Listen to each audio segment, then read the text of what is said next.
El enigma del hombre que vino de un país que nunca existió.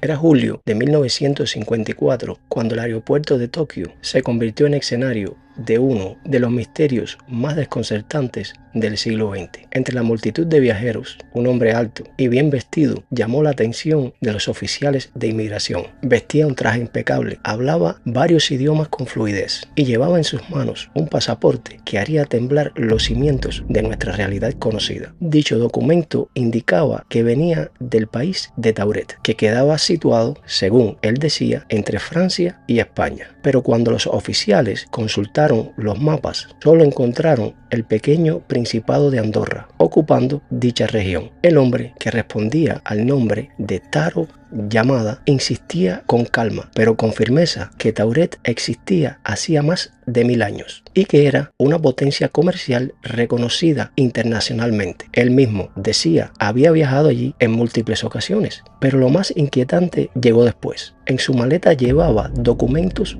perfectamente elaborados de su supuesto país de origen, Tauret, así como cheques bancarios de instituciones totalmente desconocidas para nosotros, reserva en hoteles que no aparecían en ningún registro conocido, incluso monedas de curso legal de su país de origen. Todo parecía genuino, excepto por un pequeño detalle. Nada de aquello correspondía con nuestra realidad conocida. Las autoridades, claramente impactadas, desconcertadas, pero sospechando un fraude bien elaborado, decidieron retenerlo. Así que lo alojaron en un hotel cercano bajo una estricta vigilancia para aclarar dicho misterio al siguiente día, con la intención de resolver aquel caso. Pero cuando fueron a buscarlo en la mañana, la habitación estaba vacía y no había señales alguna de que la cerradura hubiese sido forzada. No cabía la posibilidad de haberse ido por una ventana. Todo estaba perfectamente en orden. No había señales tampoco de que hubiese hecho una huida precipitada. Además, los guardias que aguardaban en el pasillo tampoco sintieron el mínimo ruido durante toda la noche. Simplemente este hombre, que supuestamente se llamaba Taro, se había desvanecido en el aire. Para más sorpresa aún, los documentos que habían sido retenidos por las autoridades oficiales también habían desaparecido sin dejar el mínimo rastro. Los pocos testigos